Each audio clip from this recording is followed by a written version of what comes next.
Okay, so this is Owen Maroney, and he's going to talk about, is there a unique thermal entropy? Okay. Take it away, Owen. So yes, apologies for not being Jos. In a kind of funny way, the purpose of my talk is to surprise Rob Speckens by agreeing with something he said. And people who know us both know this is a very rare occasion. And the specific thing I'm going to be agreeing with, actually, is about a point Rob made yesterday about physicists being sort of addicted to having a total ordering of things in a single function that sort of defines a total ordering on a state space.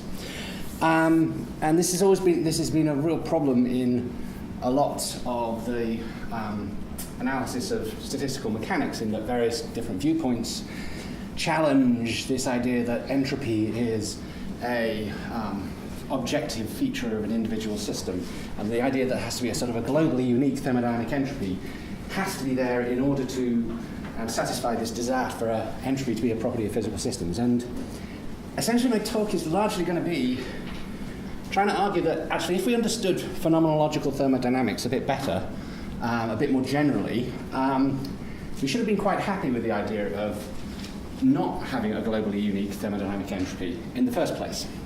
And that then actually the reasons why we get families of thermal entropy functions within statistical mechanics can actually be understood as being actually very, very similar, even almost the same, as how they can arise within phenomenological thermodynamics. So I'm actually going to be spending a lot of the time talking about phenomenological thermodynamics, and I'm going to endeavour to something, following something David said, try and stick to use the term thermodynamics to use the kind of the principal theory approach of the 19th century thermodynamicists.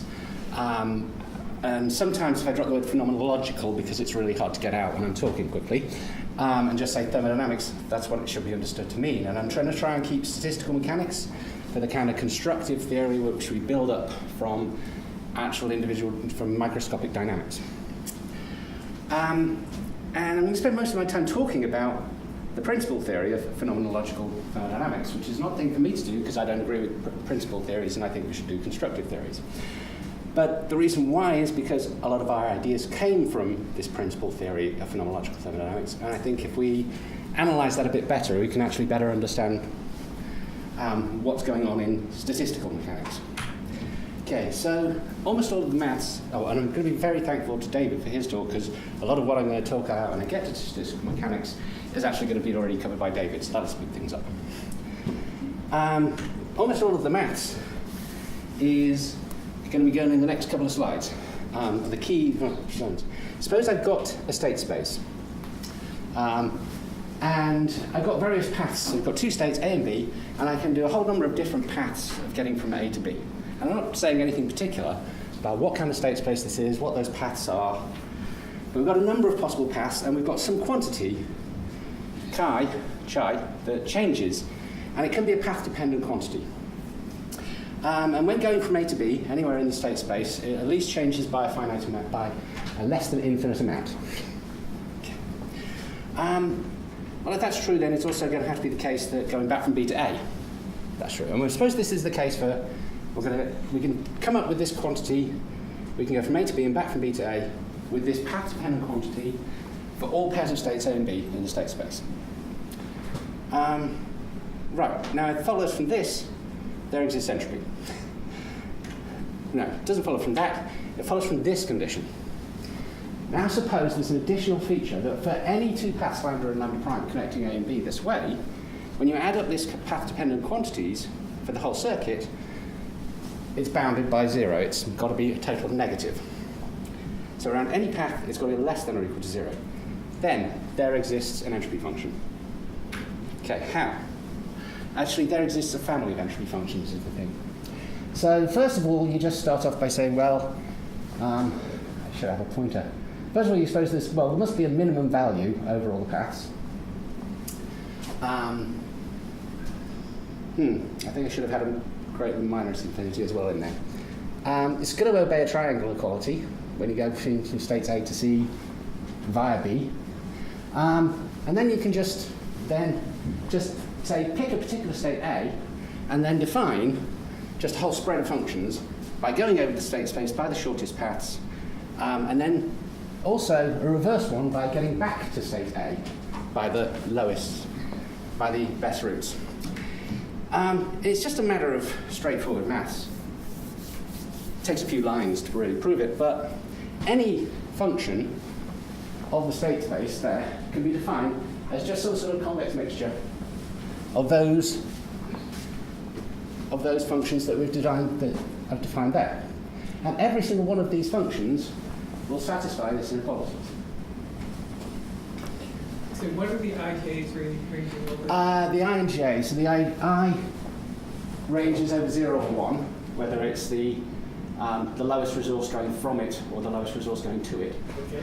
And the j's actually range over the state space. So I picked A to start off with it, but I could have picked any arbitrary state, B, C, D, E. Oh, that's good. yeah, okay. So the J ranges over A, so that could be A, B, C, D, E, and so forth. So there's nothing special to the state A here in this, once you construct this. And it should be fairly clear, you can construct a huge family of such functions. They are functions of state, and they satisfy this inequality.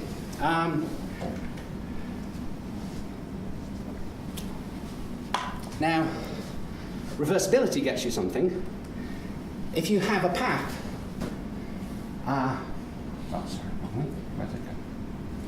if you have a path that it so happens that this equality is reached, then it must be the case, then that's going to narrow down that this side and this side have to be the same, to give a minus sign. So that's going to fix uniquely the difference between this. So the family collapses down to a single function, up to an additive constant.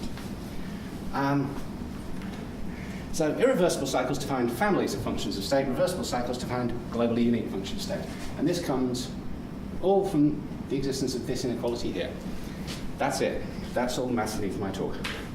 Okay. And thermodynamics follows. Right. So, we're quite used to, hopefully by now, these various phenomenological statements of the second law. And then there's these various diagrams that prove equivalences between them. So you have here like a Carnot engine, and here you've got an engine, here you've got a heat pump, and you suppose they're reversible, and you take the work pumped up here and it comes out here, and you prove things about what the maximum efficiency of a Carnot cycle is, and you can prove equivalence between these statements. And this diagram here is a really nice one because it actually proves that the Carnot efficiency actually takes this form in terms of the temperatures. And they're all actually can be seen as being special cases of this expression, that you've got this general inequality that if you go around any complete cycle, this term here is less than or equal to 0. Okay, well, apply that to going from state A to B and back again. I've got that inequality, well, I just proved. That implies the existence of an entropy function. Wow, that was fast. Right there. In fact, that applies to the existence of a family of entropy functions. So there's a family of functions in which every single one of them is going to be non-decreasing. So there's a point here that says, okay, we've now got, instead of with a reversible cycle, we can fix this uniquely. And we can say processes are only possible in which the entropy is non-decreasing. Here, if we don't have the reversible cycles, we have processes are only possible if every single one of the family of entropy functions are non-decreasing. Why is that? Also, if you construct the whole family fully right, it's both, that family gives you they're individually necessary and jointly sufficient to define whether or not the process is possible. So, right away, I'm saying if you follow through the existence, the way in which we get an entropy function, you get a family of entropy functions in general.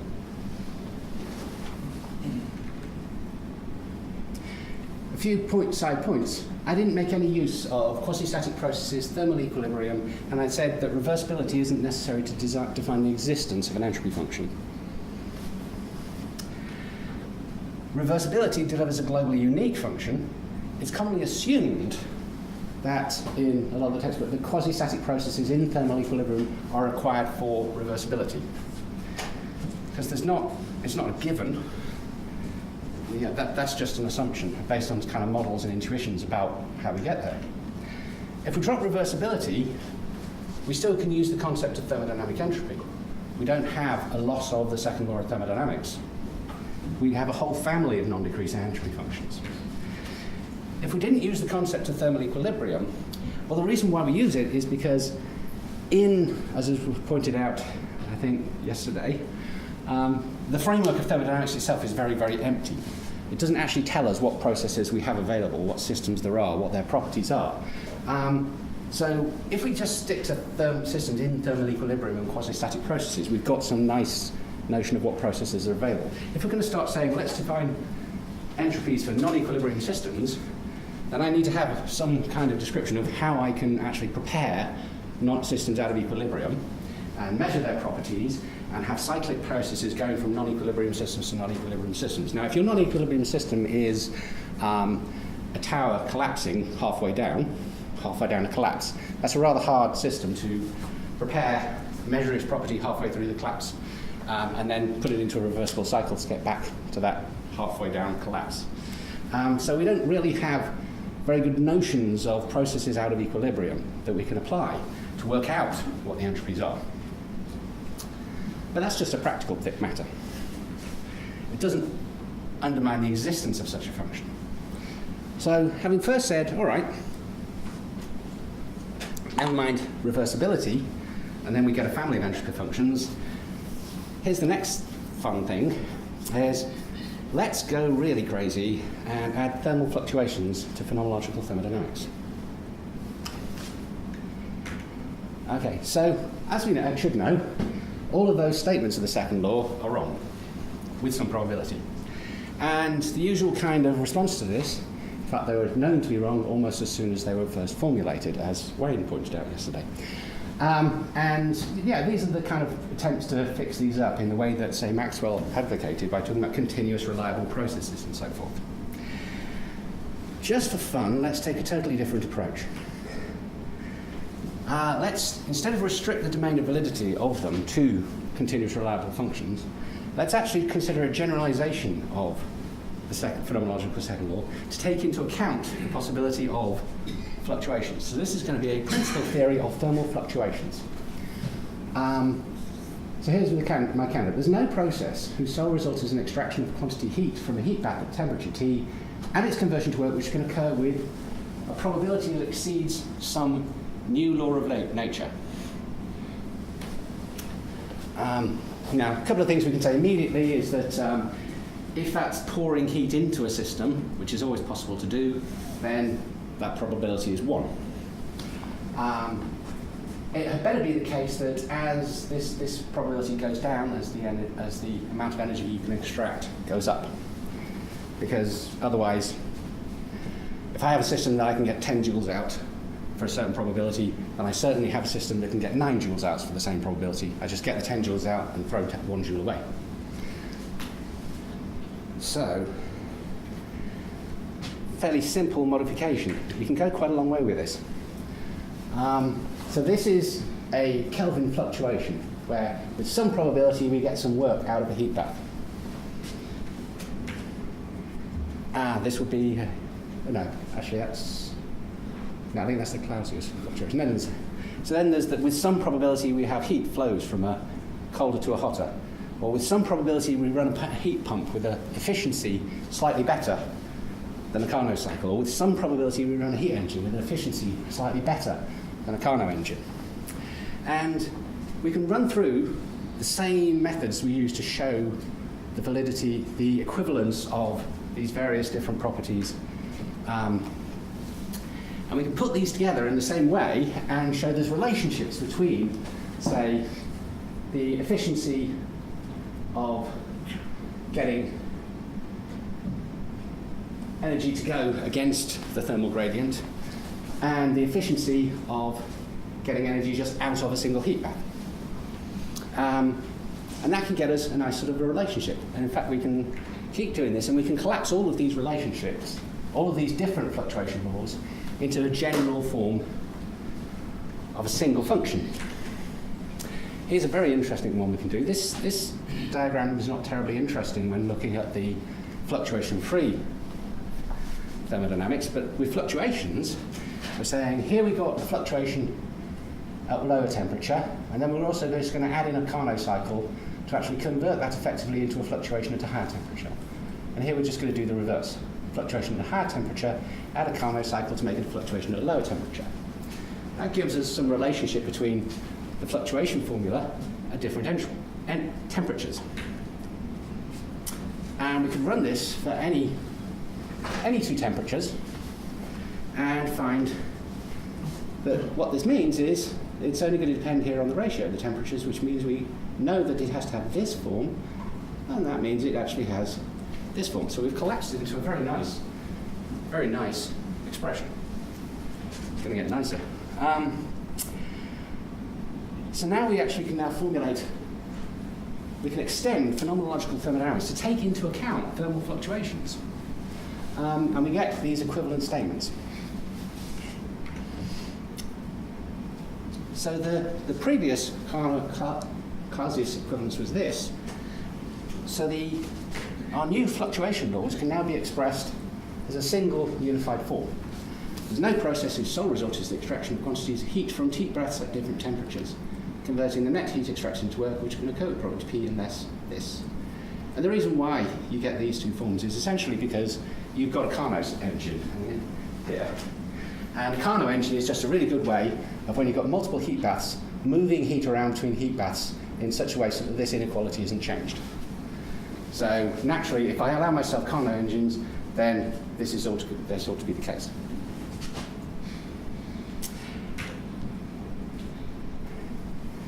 Here's something else funny you can do with this.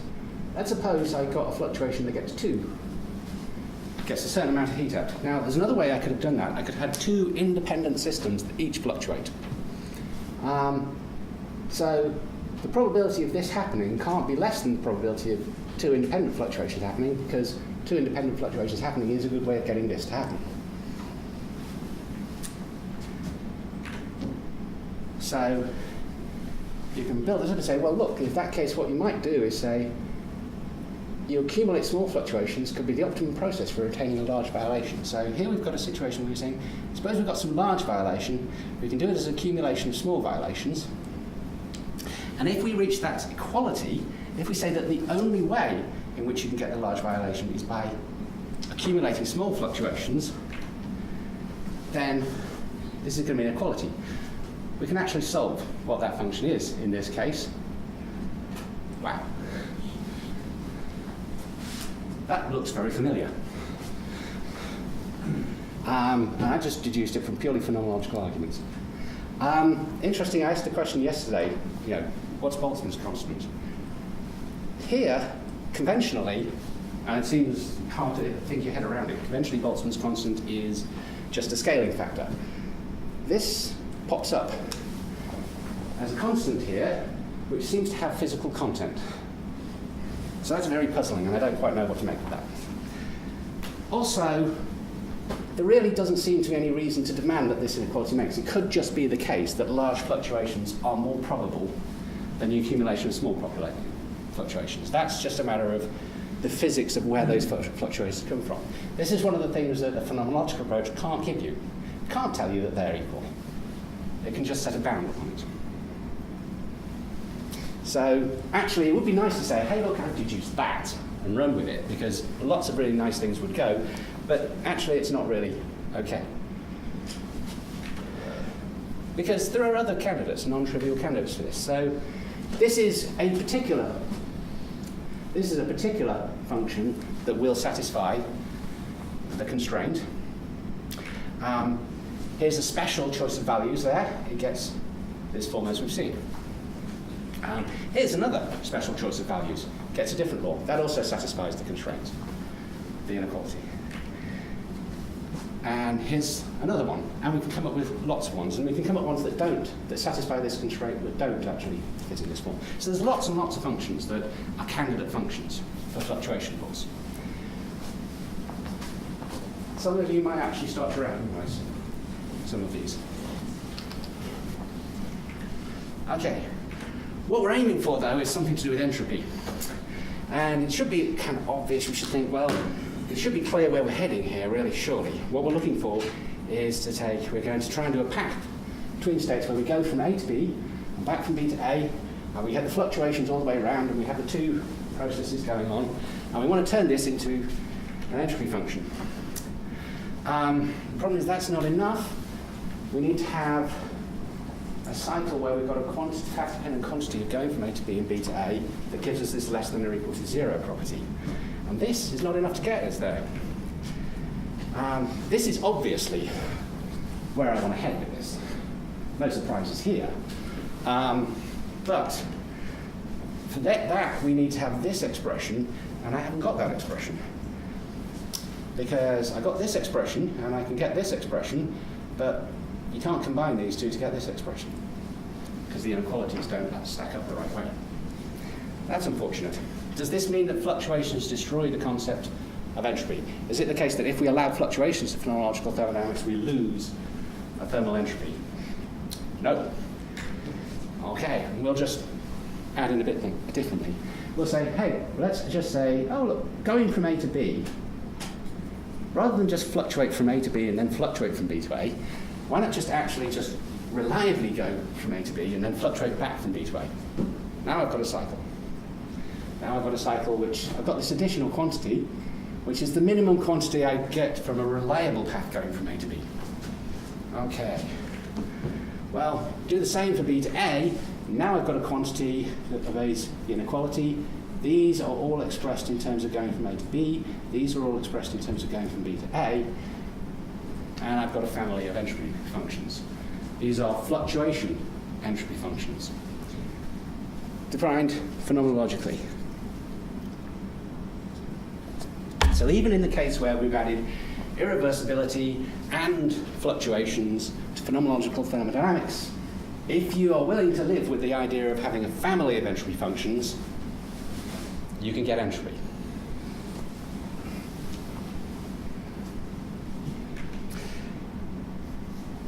Now, interesting thing though, in order to get, we know that it was reversibility that gets us a unique fluctuation-free thermal entropy function.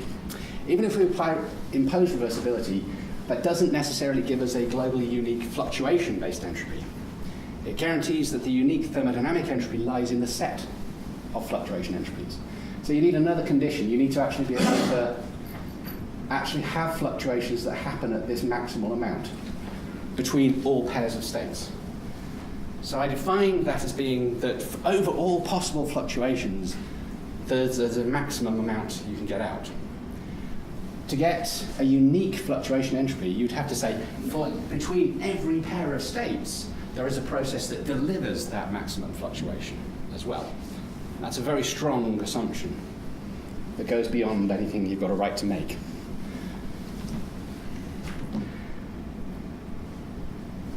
Which is a shame, because if you could make that assumption, even nicer things follow from it. So here's something. I'm going from some lower entropy state to some higher entropy state, and I'm going it by some, and I'm supposing naturally, no, let's suppose I've got a reversible path at least between them. And I get out the amount of heat. I extract heat from going from A to 0. And I fluctuate back. And this is going to be a spontaneous fluctuation, which I'm not getting any heat out of it. I'm just going to have a spontaneous fluctuation. It's got to be a fluctuation because it's going to a lower entropy state. So this inequality is going to hold. And this is a sort of an expression of what you've got out. Well, what happens? Okay, so I fluctuate with some probability to this state. With some probability, then I've got to have done something else. Now, it certainly can't be with some probability I go to that state, because then it would just be probability 1 going to that state, and that wouldn't work. So with some probability, I've got to end up in different states. Okay, and for each of those states, this inequality is going to hold. So if I just take this and multiply by the probabilities and average it up, I get this expression. Well, this might also look familiar from purely phenomenological arguments. It's really nice if if I could make the argument that this equality is reachable, then I could go straight from having an inequality here to having an equality. That would be nice, but I don't believe that that's justified. It's a big assumption to make. So I'm just going to fix it by sticking value r in here that actually expresses the extent to which we've not reached that maximum fluctuation. And now I've got an equality here. It'd be nice to have a theory in which you actually RAs are all equal to 1. But the world may not be that way. Well, we can actually do something now. We've got even more.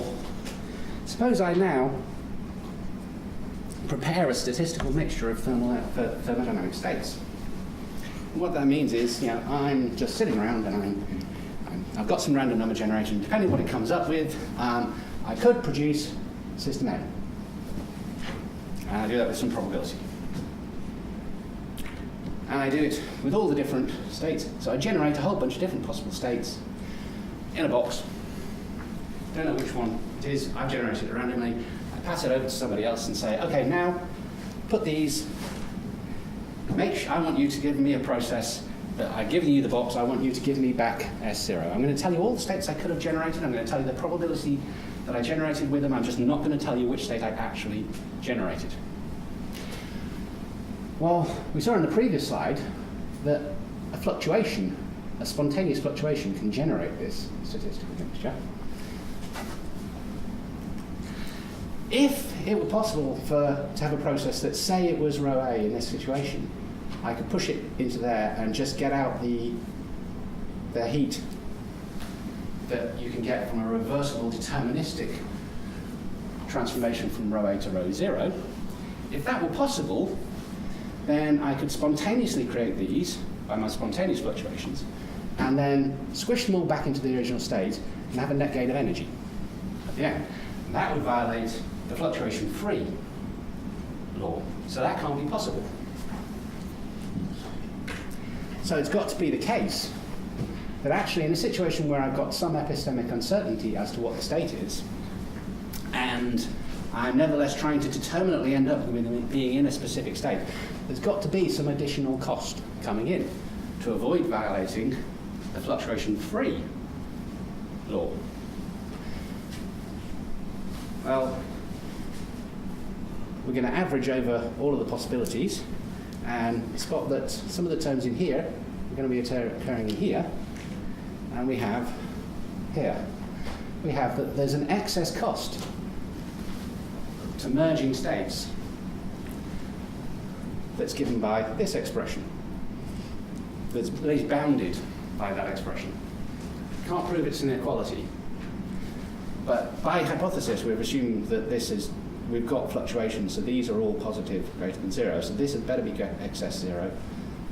So provided you have the possibility of fluctuations to lower entropy states, it must follow that a merging of states has a non-zero finite excess cost. That is not something you can deduce from fluctuation-free phenomenological thermodynamics. You only can get this out because you've got the fluctuation law in there. But this looks very familiar to a lot of people who work on information thermodynamics and Landau's principle. And it's very controversial for some people.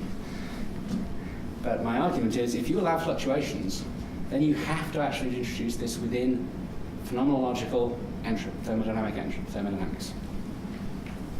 Okay, and I say, well, I said there were certain candidates for what this function looks like. Well, if we put this function in here, we get this. If we put this function in, we get this. If we put this function in, we get this. And these might look very familiar, because this is, of course, the Gibbs entropy. This is what's called the bulk entropy.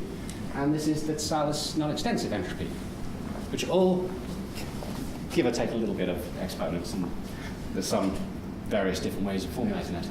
All of which are candidates that have been put forward for statistical mechanical entropy functions, all of which here derived within a phenomenological thermodynamic setting, which is cute. I like that. So we can also now, within the view of phenomenological thermodynamics without having to worry about what's the right take on statistical mechanics, note that there are two views one can take about this. One is, you can say, well, look, there are spontaneous processes. Entropy is a property of the system. It can go down during fluctuations, sure. And in fact, even the mean entropy can go down during fluctuations, but there's an excess entropic cost to emergent processes, which somehow is bringing in probabilities in here. Or you can take a more operationally defined view, where we say, well, look, we introduced entropy in order to quantify the intraconvertibility of heat to work. And we've proven that epistemic uncertainty comes with an excess entropic cost. So why not define a non-decreasing statistical entropy that quantifies this cost? Here. In another context, this would be seen as, say, a Boltzmannian or a Gibbsian point of view. In another context, the top process is argued as being objective and dynamical and physical, and the bottom one is argued as subjective and inferential and epistemic. It doesn't seem to me that these are the right terms for it, not least because the way I got here, I can't see any argument to say that the bottom thing is in any way subjective or inferential. It's quite objective and dynamical and physically motivated. It's a question of physics as to whether or not this holds. The question here is just simply, what's the point of entropy? What are you trying to do? But as soon as you've got away from the idea that there is a single, globally unique thermodynamic entropy that we have to identify, the true thermodynamic entropy, then it doesn't actually matter that you have two of them, because they're serving different purposes. They're quantifying different things, and that's okay. So have both. Maybe that could resolve a lot of arguments in statistical mechanics, how do I? Neither is the true entropy. Entropy always refers to multiple things, they just coincide under special conditions, specifically fluctuation-free deterministic processes. And there's a unique one when you've got fluctuation-free deterministic reversible processes. But that's a very special condition. So, hey, this is the kind of cool part. So this is what I like about this talk. It's amazing how much of what we regard as statistical mechanics can actually be derived from phenomenological principles.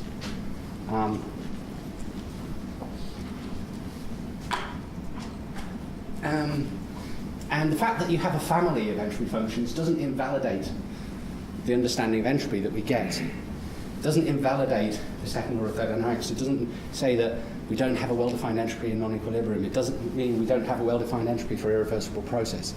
It doesn't even mean we don't have well-defined entropies when we have fluctuations to lower entropy states. And it also says that the non-existent statistical entropies actually arise naturally in this approach. Okay. But I don't believe any of this stuff, because that's all principle theory, and principle theories have no explanatory content whatsoever. If you really want to understand what's going on, you have to actually go to our fundamental physics and actually derive it from fundamental physics, because all of that just says, suppose there are certain constraints, then certain other things must necessarily follow. It doesn't tell you that those constraints are satisfied. You have to go to your constructive theory and find out if those constraints are satisfied. But it does give you a new way of looking at your constructive theory, a way of trying maybe to make statistical mechanics fit more comfortably with thermodynamics, and maybe better do the job of having this slightly portion of actually maybe showing how statistical mechanics accounts for at least thermodynamics. Okay, quantum statistical mechanics, and I'm going to do it with quantum theory. Now this took good because David's covered a lot of the stuff, but now I'm going to do it with quantum formalism. Suppose you have two systems and they're allowed to interact. And I'm not going to assume that they are initially uncorrelated this. I don't need to assume that. But I am going to introduce mechanical work as just the integrated power up here. So if I have a system and I've got some parameter, there's some set of externally controllable parameters in the Hamiltonian, and then I actually move those parameters around over time, and there's a sort of generalized pressure, there's a generalized force term, and you integrate the work, and you get this is the amount of work you perform on that system as you move around these externally controllable parameters. And this is from mechanics. I'm not introducing anything special here.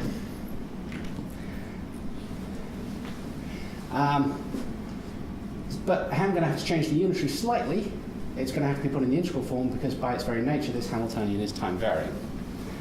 So if you really want to be very precise about it, you've then got to introduce the question of how do you have a Hamiltonian varying over time, so you've got to introduce another correlated system that's your control function. So what we're all skirting around is the issue of how do you have these changes over time, and if you've got a Hamiltonian for a global system.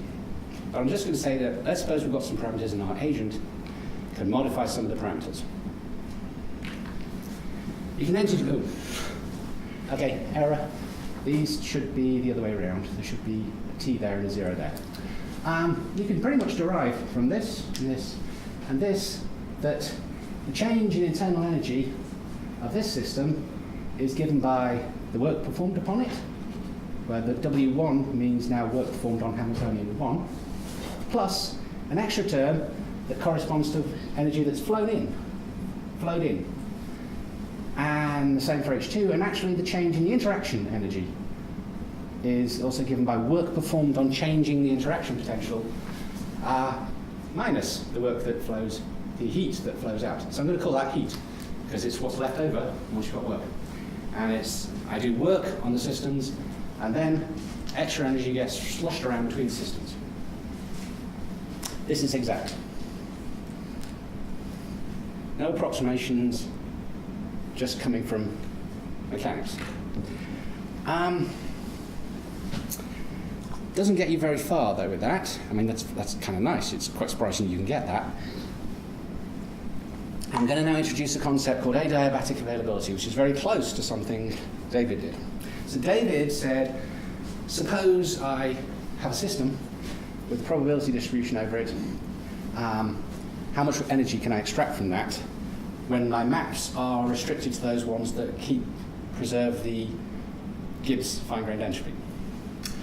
But that's actually too permissive.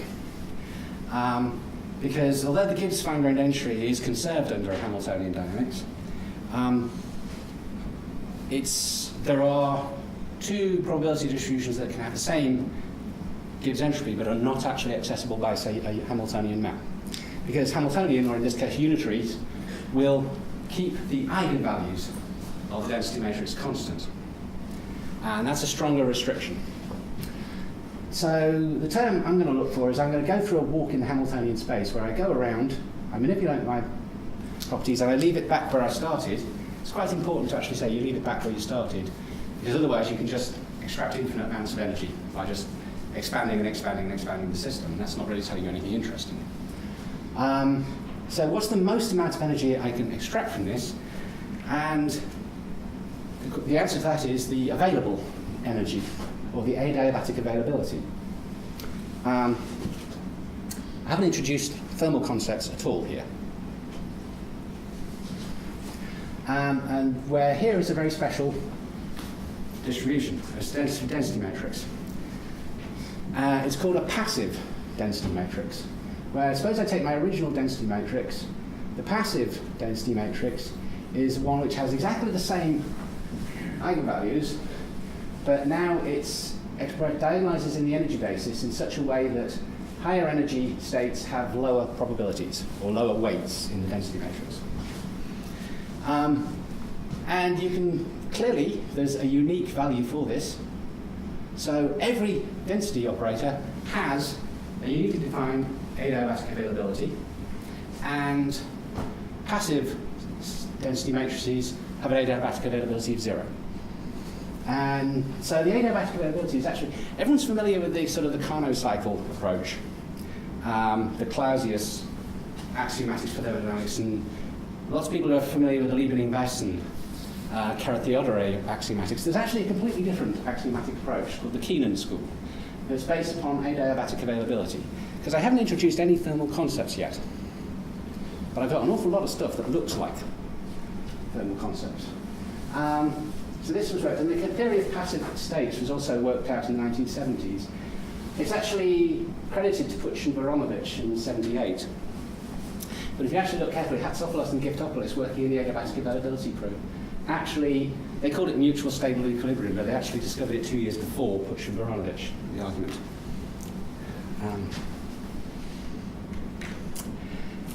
So now I'm going to say, okay, now finally let's talk about thermal states. Not made any assumptions about thermal states, about equilibrium, about any of the kind of things that we're supposed to need. Suppose two densities are matrices are thermal states at the same temperature. What properties do we need to identify what they should be? So the first thing I'm going to suggest is, if we bring them into some kind of contact and we don't perform net work on them, then they can't. Then on average, there's not going to be any heat exchange between them. That seems to be one of the properties we observe of thermal states. Two things that at the same temperature, energy doesn't flow between them on average. Straight away, that means thermal states need to be passive states. Intuitively, we should expect this too, because if the thermal state is not passive, we can always extract the adiabatic availability from it, and then let it thermalize again, and we've got perpetual motion. But I don't want to introduce thermalization at this point, so I'm introducing this argument to claim that they're passive. And then the next step is to say, okay, if state 2 is actually just two copies of state 1, so in other words, I take two systems at the same temperature, and I consider them as a joint system, the joint system should also be considered to be at that same temperature. So that's an additional property that we might accept. In that case, the joint system, rho 1 and rho 1, is also a passive state. In fact, we can do that. We can keep iterating that and say that it is, in technical terms, n passive for all n. And then there's a theorem. The only completely passive state that is n passive for all n is our old friend, the canonical state, without any notion of equilibration at all. So, mean heat and work can be defined without invoking thermal concepts. Important point, heat and work are about change. You don't say, here's the internal energy of a system, how much of that energy is heat, how much of it is work. Heat and work quantify the change in energy of a system.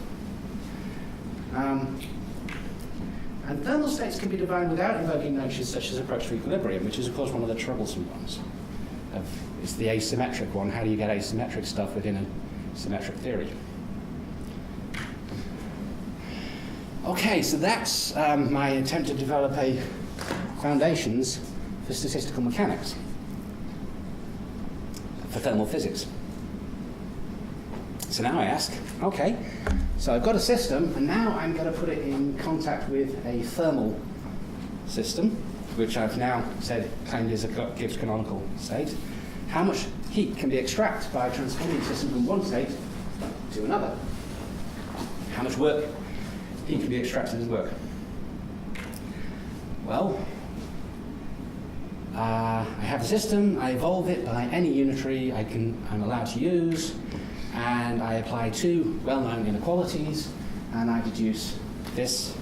And Gibbs, this is just the quantum version of an expression Gibbs came up with in 1902, so I'm not doing anything that isn't over 100 years old here, and deduce that the amount of heat extractable at work is bounded from above by this term. I've not put any interpretation upon this function. This is just a mathematical property.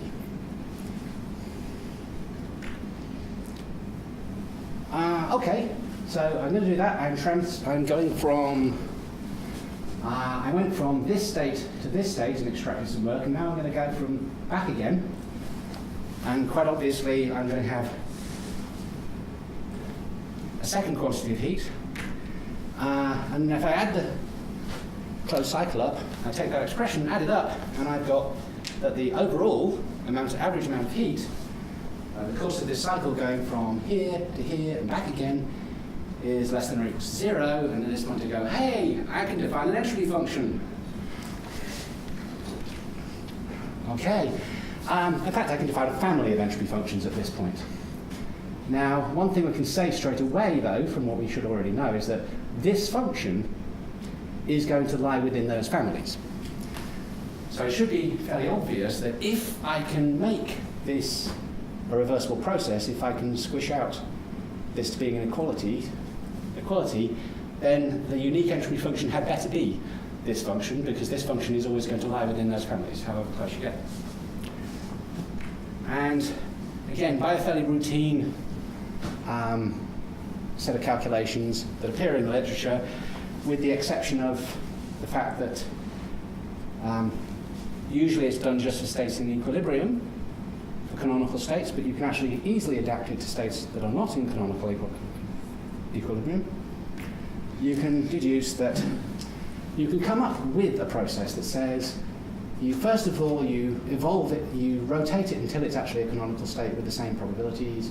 You put it in isothermal contact and slowly move it to a thermal state with different probabilities. Then you remove it from the thermal contact with the heat bath and evolve it to your final state, where A and B are any two states, and you get equality. And if you get equality, you can work in both directions, and you can deduce that the unique thermodynamic entropy in statistical mechanics is this, and all the Boltzmannians can shut up and go home. Okay, maybe not. Because I already said, no, you can have multiple entropies and they quantify different things. So it's still perfectly possible to have a Boltzmannian entropy because it's doing a different thing. It's not trying to quantify this. The Gibbs entropy is quantifying, the Gibbs-von Neumann entropy is quantifying a particular thing. The Boltzmann entropy is trying to quantify something else. There's no contradiction there. Interesting thing, though, I didn't claim that the system had to be in thermal equilibrium. I didn't claim the system had to be large or in the thermodynamic limit. As Gibbs states in his preface, the laws of statistical mechanics apply to conservative, he means Hamiltonian, systems of any number of degrees of freedom and are exact. So this doesn't use thermal equilibrium. It defines an entropy for systems out of equilibrium, which can be just consist of a single atom. Why was it so easy to do this when this is something that's supposedly hard to do in phenomenological thermodynamics? It's because quantum mechanics gave us notions of states and processes that are not limited to equilibrium. So I was able to construct my cycle using those states and processes, which phenomenological thermodynamics didn't tell us anything about what kind of non-equilibrium processes and cycles we could construct. So that's the simple reason why it's actually possible. So I'm more or less coming to the end now. Because I spent the first half of the talk saying, hey, live with families of entropies. It's okay. And now I've just gone and said, hey, unique entropy. What gives? Well, there were assumptions, weren't there? There were a lot of assumptions. Here's what some of the assumptions I made. Unitary evolutions on density matrices, negligible variation in interaction energies. I glossed over that completely. Statistical independence between initial systems and thermal systems of Gibbs canonical states. Now, I did claim that thermal systems being Gibbs canonical states didn't have to be assumed. It could be derived, but it's derived with other assumptions. And the question of whether those other assumptions hold is not a given. We have to go out and find out whether or not those things are true. In fact, all of these can be questioned. None of these are obviously true or necessarily true. And these are just some of the examples of the contexts in which they have been questioned. I'm going to focus on the ones that I looked at in phenomenological thermodynamics. Reversibility. The unitary part of that was easy, but then I said, put it in contact with the heat bath and isothermically, quasi-statically evolve it into the new state. And there's a very, very straightforward way of doing that in classical probability distributions, where you show how that occurs as a limiting case. You try and run through that same argument with a quantum interaction, and you hit the quantum zero effect, and you have no exchange of energy with the heat bath. In fact, you can show, I said, here's the exact expression for the heat exchange. If your reduced density matrix is always, at all times, a Gibbs canonical state, then it will, at all times, commute with your internal Hamiltonian. And if this commutes with this, then this term is zero. Now, does this mean that isothermal evolution is impossible in quantum theory? Not sure. I seem to have claimed, yes, it's impossible, but actually all you really need is to be able to get arbitrarily close.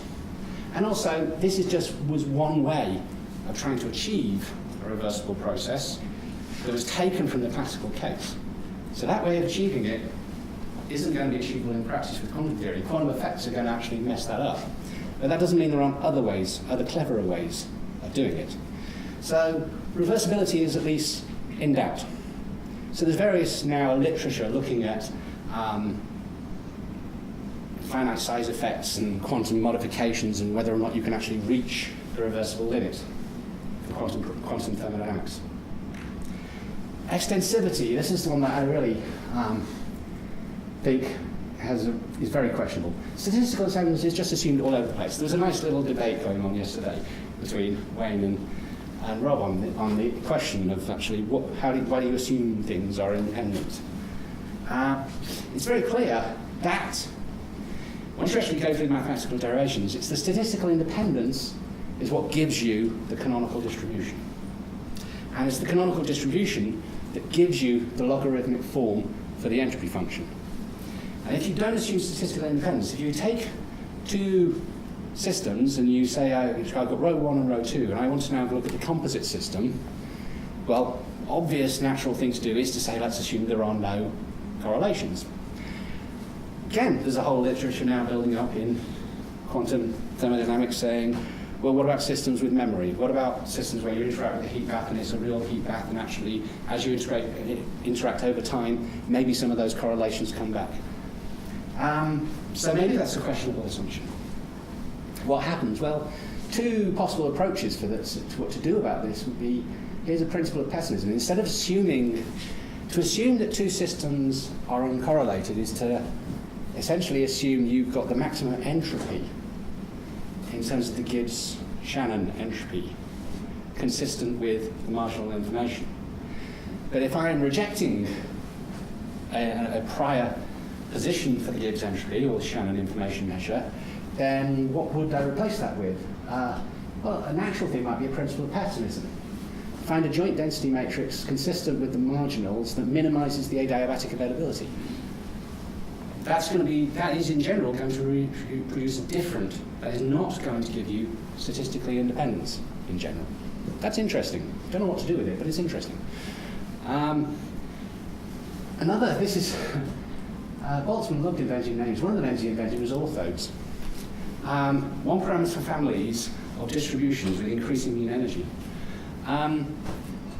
So find the orthodes, look at all the possible passive distributions and find some way of carving up that space into some sort of convex hull. And each orthode, each family of passive distributions generates a distinct and non-extensive entropy function. One such family is the Gibbs canonical distributions. That generates the Gibbs-von Neumann entropy. A different family of passive distributions will generate the Tsarist non-extensive entropies, and so on. And try and foliate the state space and do something a bit more general.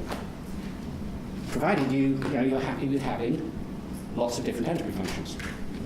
And I haven't argued for this at all, but all along the way in statistical mechanics it was, okay, I'm just about to finish actually, this is it. I've been saying, and the average heat generated is. Why? Why use the average? It's quite normal that we say, well, it's the obvious thing to do. I want to minimize the average heat generated. But there's actually lots of scenarios in which you're not interested in the average. So there's various attempts to develop non-extensive entropies that are looking at single-shot cases, looking where you've got some other optimization criteria. So a typical situation in which you don't want to do the average is where you have a risk of ruin scenario, where there's a low probability of things going really horribly wrong. And even though it's a low probability, it goes so horribly wrong, you want to protect against that. In some cases, risk of ruin scenarios, in gambling, there's a low probability that you lose all your money. Now, if you maximize your expected utility in that gambling scenario, eventually you're going to lose all your money. And that's a bad thing. So that's a case where maximizing expected utility is actually not the good thing to do. And in that case, well, if we're accepting that, then maybe you shouldn't be maximizing the average. Maybe you're free to actually optimize against some other criteria. If you optimize against some other measure, then your process is going to do worse on the average heat generation, but also you're going to be protected against risk of ruin type scenarios. Okay, so is there a unique thermal entropy? No. There we go, talk about it. Summary. What's entropy? Entropy is really an expression of constraints on the conversion of heat into work, and all the way through derived from these cyclic conditions. Except in very special circumstances. These constraints do not yield globally unique functions of state. But that's okay. They still yield families of functions of state.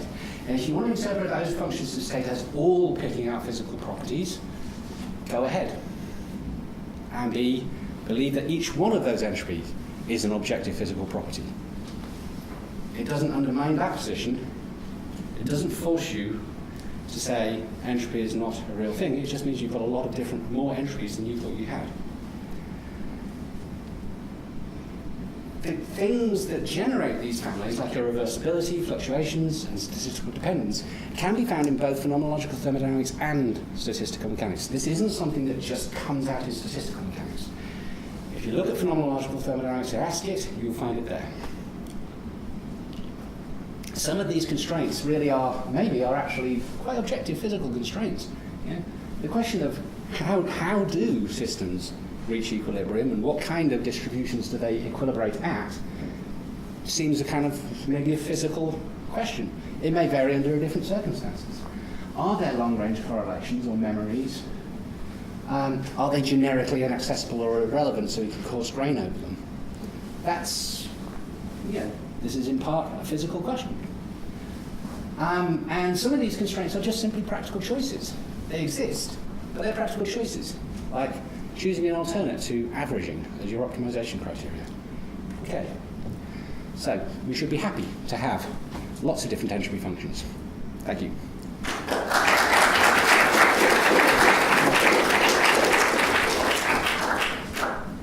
Okay, time for questions. Yes. So the question related to somewhat earlier in your talk, you were bounding effectively the fluctuations by some function in the classical side. And you derived a couple of potential trial functions, one of which is an exponential, one of which is a sort of Solace type entropy. Coming from the non-equilibrium fluctuation theorem side, when we go through the usual derivation there, we get exactly the exponential function. I'm not sure if this is exactly in tension with what you're doing, you just might have additional assumptions. So would you say that it's likely that there might be other fluctuations if we change those assumptions where we get those entropies as being lived out instead, or? So within the phenomenological approach, the objective there is to actually make as few assumptions as possible.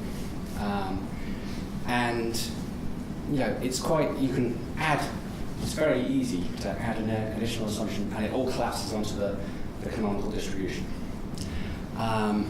It's so easy, it's very tempting when trying to do this to actually think you've actually proven it and actually you then discover you made some other assumption.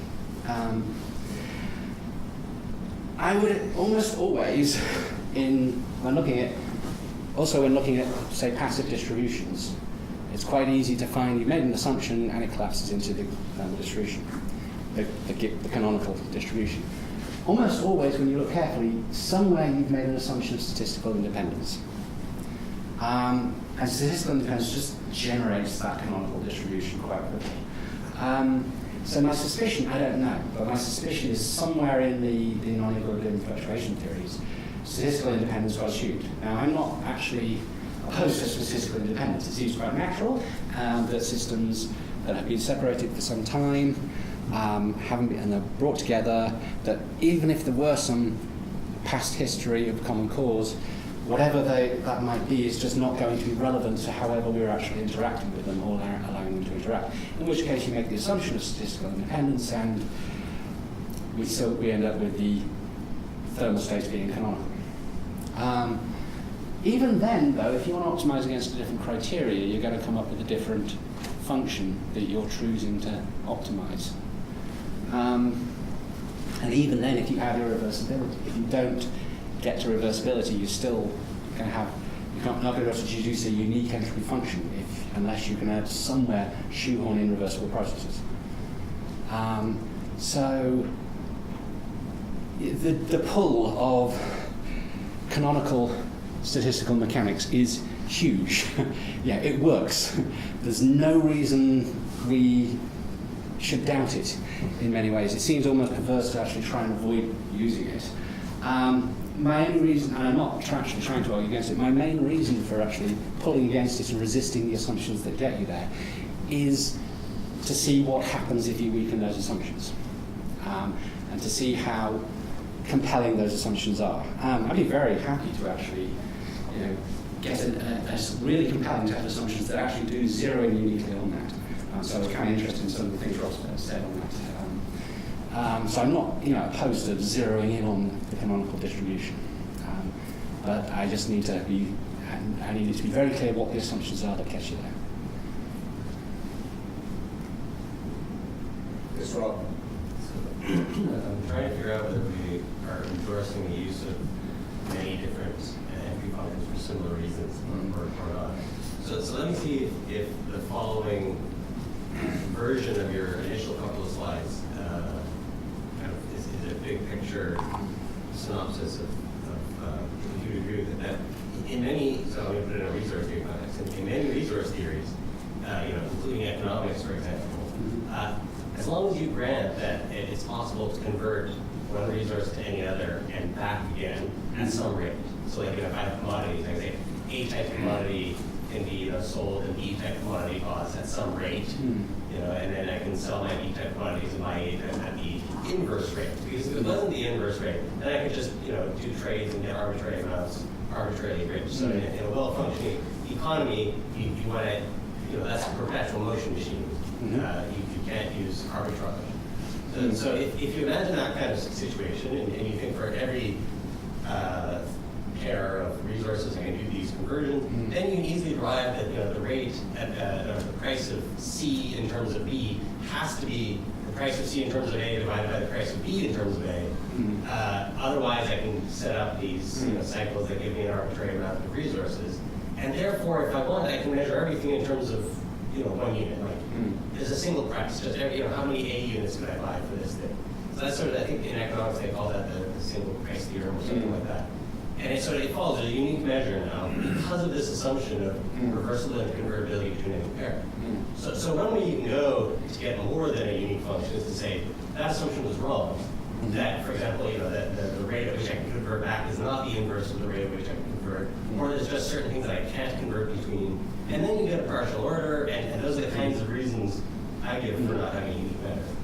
So when you were discussing introducing fluctuations, it wasn't clear to me whether you now, do fluctuations provide a reason for thinking that I cannot do interconversions between any two things reversibly, or do they lead to a non-unique measure for different reasons? Okay. Firstly, on the economics example, I think the answer is yes. I think the example you give exactly fits in with the cycle structure and deriving a function on that. And just with the extra thing of, is that the economics might prove things with assumptions, but one of the assumptions is, I can convert my pounds into euros and then back into euros, back into pounds and have the same money I started with. And it's like, no, I can't. I always have less money. Any cycle like that, when you actually go to the Bureau de Change, does not give you your money back. It's an irreversible cycle. So the economists are wrong. They can assume what they like, but that's not true. Also, you can go to some countries and exchange dollars for the US dollars for the local currency at a different rate and actually end up with more money at the end of the cycle. So, it's just illegal to do that in those countries. They put you in jail because they don't like that. So there's certainly, that's a very strong assumption the economists are making, that nice for their economic models, but doesn't really necessarily correspond to reality. And reality is then going to give a family of such functions. And I think there again, I'm in agreement with you. Going back to the fluctuation laws then, okay, right. What gives you a family of functions is the fact that that's an inequality. So what I said was, if you want to get a unique fluctuation entropy, what you need to be able to say is that for any two states A and B, and for any value of P, there is a process that gets you from A to B that reaches the equality of that fluctuation law. So if you can, for any state A and B, you can get to the equality with the fluctuation process, then you get a unique fluctuation entropy.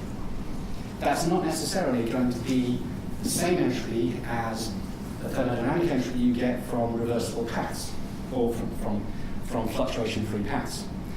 If the thermodynamic and the fluctuation entropies are both uniquely defined, then they are necessarily equal to each other. But conceptually, they are actually different and they can come apart.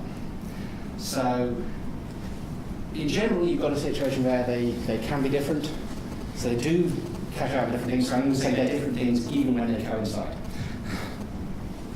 But it's the special cases that they coincide. Reversibility is a hard thing to reach. Supposing that you can always reach the maximal fluctuations is also a hard thing to suppose. And trying to do non-equilibrium statistical mechanics, it gets very messy trying to make sense of that. Because I can just cook up non-equilibrium states which would seem to violate that. And the reason is because that's defined strictly for cycles where the heat has been extracted not from your non-equilibrium system. Because your non-equilibrium system has to go back to where it started.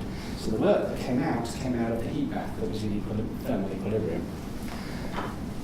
So if you just try and apply that directly to non-equilibrium statistical mechanical states, you're going to find it goes screwy. It only works when you actually apply it to cycles. So there's a lot of that's going way beyond, I think, your question. So, but there's a reason why you don't want to take this structure too seriously as a model for non-equilibrium statistical mechanics. Okay, more questions? Yes, David. In the statistical mechanical version of this, I'm losing my grip as to where the irreversibility is coming in, where the time is coming in. I think it's probably the initial uncorrelated assumption. But Yeah. I think yes.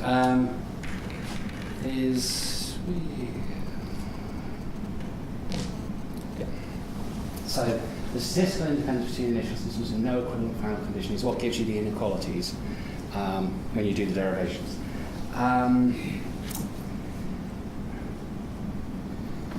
Yeah, I think that actually makes sense. If you think about it, what actually proves doesn't have a narrow time in it. It just says that if I've got 2 times TA and TB, and I've got lack of correlation at one of them, then that inequality will hold between the time. And that's a way of stating it doesn't say anything at all about the temporal order of the two. And so I think that's, and I think that that's right. Whereas, however, when we actually apply it, we usually think it's easy to construct or find systems that we can reasonably regard as uncorrelated, put them into interaction together, and then they get correlated as a result. We don't usually have situations where we've got systems with correlations and we bring them together and with probability 1 those correlate, or not with probability 1, and their evolution is going to uncorrelate them. Yeah. Okay, so in practice, one of those times, so the theorem itself doesn't care which is later and which is earlier. Yeah. Yeah, I should say that there are 2 inequalities, and actually there's 2 assumptions that they're both made at the beginning of time, at the beginning of the process. One is that they're uncorrelated. The second is that initially you've got a thermal heat bath that is in this distribution, but you don't assume that the heat bath is a canonical thermal state at the end of it. So that's a second asymmetry. So there are actually 2 assumptions, one for each inequality. But yeah, as Owen says, there's nothing temporal about that. You could also say, well, suppose at this point in time, and then let's look at some past moment minus t, these inequalities will hold for minus t, and you will get entropy higher in the past. Oh dear, we're back to the arrow of time.